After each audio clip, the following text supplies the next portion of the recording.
3.5 years ago today, I quit drinking for good. And I want to share with you my story in, my drinking history and what it actually took for me to quit. Like the actual tips that I utilized myself that helped me close the gap between knowing that I needed to stop and actually stopping. And it's not a pretty story, but I think it is something that a lot of people can resonate with. And I really want to give you some tangible uh, and tactical things that you can use in your day to day, because I remember what it's like to leave work on, especially like a Friday, but really any day, and just knowing, hey, there's a gas station like 5 minutes away. What's stopping me from going and getting like a pack of Budweiser, a pack of Bud Light, or at one point I was drinking White Claws back in 2020 when those started popping off. There was a Getty down the street from my house, which at the end of my work day, I would literally just go and get a 12 pack, like pretty much every night of the week, if not every day. It was just a lot of the time I just spent drinking, and it was something that I was just accustomed to. Like I grew up working in a bar. I worked construction for many years. Like everybody in both of those careers just always drink. They always drink beer. Like I worked in a craft beer bar. So at that place, I literally had to know what the beer tasted like so that I could sell it to the people that were coming in the door. And just the people that hang around bars, like, what do they do? They drink. That was the environment that I was inside of. Same deal when I used to work construction. The end of a workday working concrete construction, moving around these heavy ass forms, 100-pound forms, which also had like some extra concrete on top of them, and just like being beat from the sun and just like tired from dealing with whoever I was working with that day. Like I loved my coworkers, but some of them I just kind of tolerated, as you could probably imagine. And you don't have to work construction. Like a lot of people do this same exact thing. Everybody drinks with their work buddies, or at least has before. Some people make it a habit. Some people make a habit out of it, but it's just like a very common thing, and it's a slippery slope because once you start doing it, that just becomes your routine. So I would almost argue that you don't even really have an alcohol problem. You just have a decision making problem, and you have a routine problem at the end of the day. Like when I am working with my coaching clients for helping them with health and fitness, and getting them to a lower body fat percentage or building muscle, the problem is not the fact that they are genetically predisposed to be a hard gainer, or they're big bodied and big boned and they're not going to be able to ever get below 10% body fat. It's just like the culture of their parents, their family, or the environments that they hang out in, like doesn't really predict a low body fat percentage. It could even just be the mindset of the people that they hang around. Like if you have 4 fat friends, do you think you're going to be skinny? It's never the case. I've seen a study that shows that if you have a friend who is friends with somebody else that's fat, you have a certain percentage of becoming fat yourself, and you don't even know that third person, which is really interesting to me, because it just goes to show how we're so malleable by our environment and the people that we hang out with. You're the average of the 5 people you spend the most time around. That is so true, and it's tough to not fall susceptible to other people's habits, but it's just kind of the nature of it. It's just kind of how it is. And so drinking is no different. And that was definitely something that I had to break free of. So I guess we could start to get into like the tactics behind how I actually ended up quitting. I moved away from my hometown. I moved away. I got up and I went somewhere else because my friends, love them or hate them, they were not at this new destination that I went to. When a heroin addict overdoses, they go to rehab, right? They go to rehab. They get, they get through the withdrawal symptoms or whatever, and then they get to a baseline where they're actually pretty much good, and they've beat the addiction, so to speak. They get out of rehab. When they go back to the environment where they were doing the heroin before, what do you think happens again? They get hooked on heroin again, and they probably die because they just assume they have the same tolerance as before they went to rehab. Okay, so that's a heroin addict, right? But if you think about in the Vietnam War, all our U.S. veterans that went to Vietnam, like a lot of them had a heroin problem. Just from being in that environment, they had access to heroin, and people were often fighting on heroin, which is kind of crazy to think about. I know the Nazis were on like meth or something like that, but some of our U.S. veterans that were in the Vietnam War, like they literally sometimes dealt with heroin addictions. But when they came back to the U.S., they didn't start doing heroin because it was a different environment. Like how can that person break this like crazy addiction that usually ends people's lives, but somebody over here that goes through like rehab and actually has like all sorts of medical medical help and resources that they can utilize to break free of it, they end up just going back on the drug and potentially dying. It's because of the environment at the end of the day. So you don't have to go on and get on heroin to realize this. And it's not a heroin or an alcohol or even a smoking weed issue. It's literally just about the habit. Like if you have friends that often order pizza and like McDonald's or any of that goy slop, what like it's a lot tougher to change your friends' habits than it is to just move away and not participate. Not saying that you have to move away from your friends, but I would highly consider that you reconsider whether or not you want to spend time with people that are continuing to indulge in whatever habit that you want to break free from. Doesn't matter if it's drinking, smoking, eating bad food, could be gambling, could be porn. I don't know what type of friends you have. If you're watching porn together, sounds a little fruity to me, but just think about that. This will help you break free of so many different addictions that aren't even about like consuming things, because it could be like doom scrolling.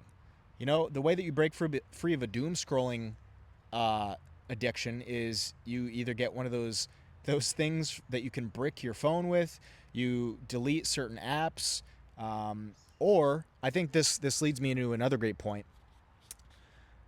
In the game of breaking free from an addiction, it's not just about subtraction. Like when you want to level up your life, it is about subtraction. But if you're going to subtract something, you have to replace it. You have to fill the gap with something new that's going to take its place. You have to flip the charge of whatever that habit was. If it was a negative, you got to replace it with the positive. So in me quitting drinking, what did I actually replace it with? Well, one, I could definitely look back and say, hey, I upped my caffeine intake. Now, that's not an invitation to just go like get addicted to coffee and nicotine gum and stuff like that, all these stimulants. But what I would say is that you got to think about, okay, maybe it is just about the habit of like drinking something. Like when I first quit drinking, I would go to parties and just drink water. So it was literally just that habit and that like nervous tick of like drinking something when I didn't know what to do. Drink water all day long. I literally go out now. I go out with my friends. I just don't order alcohol. People think that I'm on drugs or something because I've learned to have fun without this substance to alter my mind, which really I was using it to get a little bit looser, get a little bit more social and lubricated, so to speak, so that I wouldn't feel all up in my head when everybody else is having fun, having a good time, and just like being a chatterbox, freestyling, just like cracking jokes and like screwing around with each other. When people go out and they congregate outside of work, they don't want to think about work. They don't want to be thinking in their logical brain. We can definitely get into some good conversations, but if you're going out in an environment where people are trying to let loose, you got to find a different way to let loose. So in the beginning, I really wouldn't recommend going out. I wouldn't recommend going out and putting yourself in these environments where other people are drinking. Down the road, yes. Once you've pushed past that initial threshold where you don't feel like you're going to act on any urge to drink, um, you gotta you gotta get past a certain point before you can even really trust yourself not to drink. At least that's what I had to do.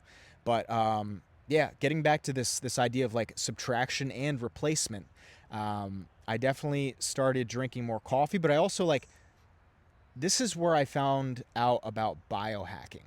So the first time that I quit drinking was back in 2017, and I had pretty much drank since I was like 15, maybe not so much, but early on in my career, so to speak, I was smoking a lot of weed and drinking very little, and then by the end of it, I was smoking very little, if at all, and drinking heavily. So when I finally quit drinking, I basically just started focusing all my time on the gym, which makes sense why I got into shape so fast. But I also started focusing on personal development. So, side note, every time that I've quit drinking, people think that I'm on steroids. It doesn't matter if I lost body fat, if I gained muscle, if I just got super strong and super energized, if it was a mixture of all of the above. But every single time that I've quit drinking, people like notice me. People notice either the way that I'm talking or interacting with them, or they notice my physique. And this first time that I quit drinking back in 2017, I actually lost like 15 pounds. And 15 pounds is a lot in the grand scheme of things. But the funny part is, people ran up to me and they were like, dude, like, what are you eating? Are you on steroids? People thought that I was on steroids and that I had gained weight. They were asking, like, how much weight have you gained? And I was like, dude, I actually lost like 15 pounds. And that just goes to show how, like, sometimes it's an optical illusion where you lose body fat and your definition improves, and therefore, as an optical illusion, you look bigger than you really are. Definitely, if you put a T-shirt on, it's going to be a little bit tough to tell that you've actually improved your aesthetics. But I just thought that was really funny back in the day. This kid Mike ran up to me in Gold's Gym back in Poughkeepsie, where I grew up, and I can remember the look on his face. He was like, "Bro, what are you eating? Are you on something? Like, what's going on?" And like, obviously, that makes you feel good. That makes you feel so much more locked in.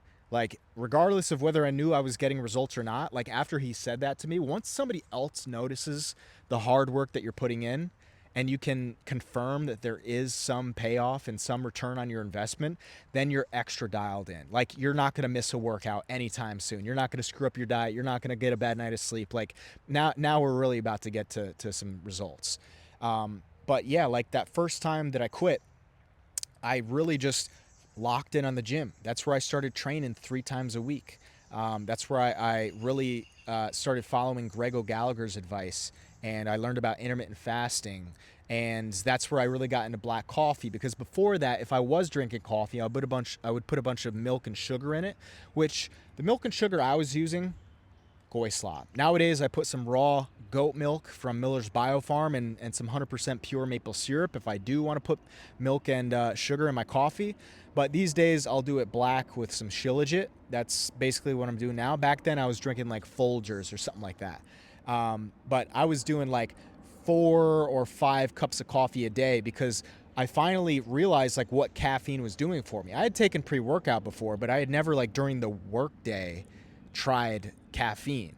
And that was like a really awesome time in my life. I would just wake up, I would listen to audiobooks and stuff outside on my porch. I would start tanning. That's the first time I ever got like really tan, and my physique was improving. So with the sunlight, the grounding, the better holistic diet, I was starting to drink more water and less soda, because I worked at this craft beer bar down the street from my house, like a mile down the road, which is another dangerous part because it was really easy to get a ride home after a night of drinking or not get a ride at all. And either way, I would just constantly find myself drinking down there.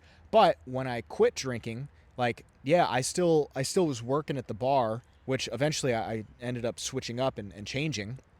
But in that short time period, I start getting like steak, chicken breast, and veggies for my dinner there instead of like a burger, fries, and some like breaded chicken wings, or and like a soda on the side of the shift that I was doing. So I start eating meat and veggies, and on my way home, I would get a MetRx protein bar, the crispy apple pie one, and a Core Power 42 gram vanilla protein shake on my way home, and that was my diet for the day. I would fast all day long. At some point, I would break the fast with like 2 apples, 2 bananas, maybe some clementines if we had them at the house. But otherwise, I'm just like filling my gallon of water up with reverse osmosis water and just like guzzling water all day long. So like putting my body into a flushing state, getting rid of all the water retention. I'm at the gym building strength, and just like getting sunlight during the day, going around at night. I forgot to mention, I'm just getting a ton of steps at night too. So just like body fat is just melting off of me. And I looked amazing within a matter of like 6 to 8 weeks. Just got like rock star shredded out of nowhere. And that was the first time that I had ever started tracking calories and macros too. And eventually I did start drinking again. I did get heavily involved in personal development. And over the next couple of years, like I went back to construction, and I started doing those jobs and drinking again because I was in this environment with other people who drank, um, until I finally got a sales job and I moved into life insurance. And that's where I quit construction, but at this new life insurance job, eventually, after a certain while of me becoming like rookie producer of the month and starting to train other agents and finding out that I fell in love with coaching, I eventually started drinking again once I reached like the manager life. And yeah, I would just like drink with people after the bonus meeting. I would drink with people after work. I would drink with my agents. Then like eventually when COVID happened, like we'd be drinking on Zoom late at night after the workday. And it just like creeped back into my life until I finally quit again.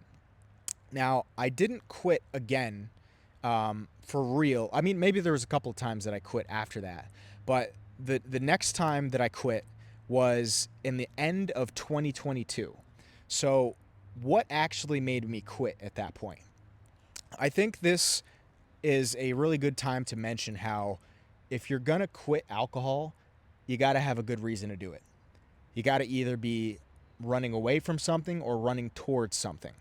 And I think Alex Hormozy mentioned one time, he said the rat runs harder away from the cat than it would towards the cheese.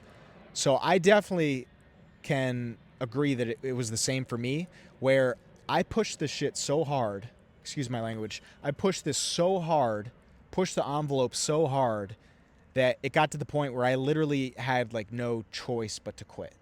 I, for whatever reason, love learning the hard way. And when I say this, I'm not talking about like just stressing myself out. I'm like speaking about my friends, my family, my girlfriend at the time. I was stressing these people the hell out. And just like, I was not a fun person to be around. Like most of the time I was fun to be around, but there'd be plenty of times where I would get myself into certain situations, um, and we would have certain conversations, and I would get like really, really upset or really stressed about something else that was going on in my life, and I wasn't at the cause of anything. I was always at the effect. And this is why I said earlier that I didn't think that I had a drinking problem per se. I think it was a um, I think it was a decision making problem, and just honestly the victim mentality at the end of the day. I'm not, by the way, I am not making a rationalization about my drinking history. Like, if you know that you need to quit alcohol, you need to quit alcohol. And I definitely needed to quit. But what I meant when I said that I didn't think I had a drinking problem is, at a core level, it didn't matter what the bad habit was. Like, it was just all throughout my life. I was making terrible decisions. I was acting erratically, and the alcohol was amplifying it.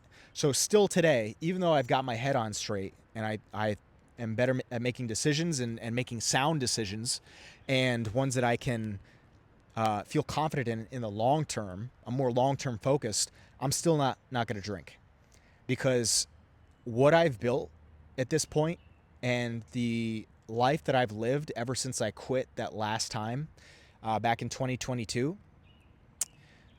I would not give that up for anything. Not for a drop of alcohol, not for smoking weed, not for any substance ever. I don't like this talk about how mushrooms are like therapeutic and how people are using psychedelics to improve mental health. That is a slippery slope. I am fully against it. I think it is a sin at the end of the day to alter your mind state with all that stuff. Um, if you can find me a Christian monk at a monastery that's taking any of these substances and saying that it's going to be good for your spiritual health, maybe I'll reconsider. But I don't think you can find me that. And I don't think that Jesus was talking about doing mushrooms on a mountainside to get closer to God and improve your chances at salvation. So, rant over. Sorry. But what I wanted to mention was I finally just got to the point where I said to myself, I am I am a freeloader. I am always, if not looking for handouts, looking for people to catch me when I fall. I was always relying on other people. I was never the one that other people were relying on. Nobody was ever looking to me for guidance, looking to me as an authority for anything. Maybe if I was older than one of my cousins, they would ask me about like working out, like maybe about working out, but I really didn't have anything going on in my life, and it really like hurt me. It really, in my core, I was just like so like tired of feeling like I didn't have any value. I had no competence whatsoever, in my opinion. Now that I think about it, at the time I definitely did, but I couldn't see it and I wasn't focused on it, and drinking was not helping me change that direction. So, after a lot of stress and turmoil in my life, um, and honestly, like I should have definitely quit like a full year prior. Like that's a whole other story. Maybe I'll go into in the future. But I was living the most reckless, erratic lifestyle that nobody should live, and I finally just decided, hey, I'm done. And it was actually like, so I decide I'm done in like November, and then a month later, I'm at work, working construction, and this guy gives me some. He says, "Yo, I've got some hard eggnog because it's around Christmas time." I had already quit alcohol, and just by reflex, I'm like, "Yeah, let me get a cup." And I remember I'm taking a sip, and I finish the cup, and then out of nowhere, I'm like, I'm supposed to be done drinking. And that was the moment that just startled me to my core when I realized that I couldn't just say, "Oh, I'm done drinking." Um, Funny enough, I needed one more um, just like jolt, like a smack in the face with reality. Like I thought that I was in control, but I really wasn't. And from that point, I basically went home and I was like, screw this. I've been talking about, bragging about these goals all my life, and especially in the last month or so, but I'm not really acting it. I got to find another job. I got to get out of this BS construction job. I got to get a job paid based off my performance and not trading my time for dollars. I want to move away from this damn town. I was living in Beacon, New York at the time. Cool little town, but I needed to get away from all the people that I grew up with. Poughkeepsie was way too close, and the people I was working with, they were all cool, but they were stressing me the hell out every single day. And I just did not like how my life was going. I did not want a future in that. I needed to get out ASAP. And I just started going back to the gym. I can always fall back on fitness when anything goes wrong in my life. That's what happened. I went through a breakup last year, and I just went back to the gym. You know, anytime something bad goes on in your life, your physique is always going to be there. When you need to get out of your head, get into your body. And so that's what I did right then and there. And I decided, hey, I'm going to go and start. Sorry, the camera cut out. I just told myself I'm going to find a position where I can get into an environment that's going to pull me upward. And I found a position at one of my mentors' companies, and I got into a sales role there that was selling fitness coaching. And I inevitably quit that job and started my business, which was 3 years ago. So I was there for, not even 6 months, but I digress. So let's talk about tactics. That's all good and fun. Finding emotional leverage over yourself so that you can actually know why you want to quit drinking. But when the craving inevitably comes up, what do you do with it? I think it just is going to come back to this one tactic, and that is to procrastinate. I've achieved so many of my goals by procrastinating. Fat loss goals, not drinking goals, abstinence from whatever bad habit. I've achieved it by procrastinating. And what I mean by that is every time that I have this craving, I'm going to tell myself, hey, I'm not going to say no to this craving right now. What I will do is I'll think about it again in about half an hour. Now, 30 minutes down the road, I'm going to have a decision again. Do I want to act on this craving? Like when you're feeling like drinking, whatever it is, maybe it's actually like you got to think about where you actually go wrong too. Is it drinking and like the alcohol is in your body, or is it going to hang out with this person? Is it going to this bar or this restaurant? Is it driving down a specific road? Is it listening to music?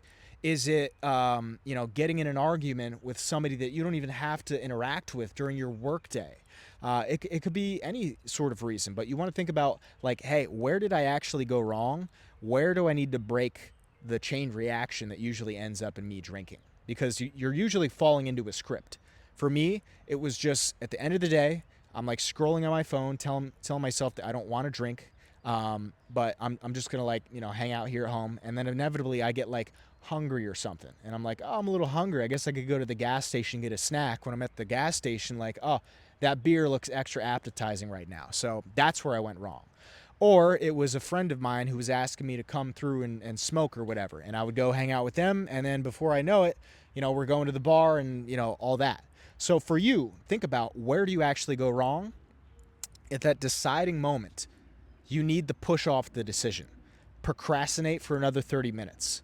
You know why? Because 30 minutes down the road, you're going to be able to ask yourself the same question. Am I going to act on this or not? And at that point, you're going to have another opportunity to procrastinate and push it down the road another 30 minutes.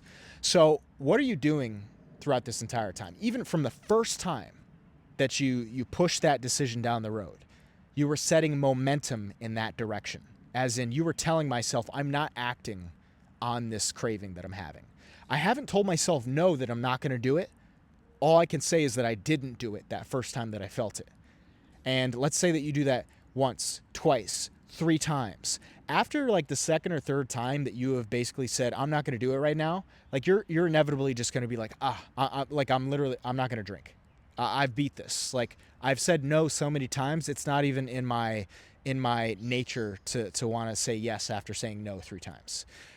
It's because every time that you say no, you drive the depth of that decision deeper and deeper into your camera. Cut out again, my bad. But yeah, you basically just want to keep pushing it down the road, and don't feel like you have to negotiate with yourself. Just say, hey, like, let's think about it later. And then after so many times of doing that, it's kind of like where if somebody is constantly telling you yes and yes and yes, eventually you're just going to keep telling that person yes. Like think of somebody that you don't want to disappoint. Like you always tell them yes. It would be very hard for you to tell them no. All right, guys, somebody keeps calling me and screwing up the video, but yeah, just think about this.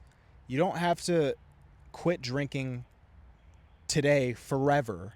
Just focus on, like they always say, one day at a time. I didn't think about quitting for 3.5 years right from the get-go. I just told myself, anytime I felt like drinking, I'd be like, I'm going to think about it tomorrow.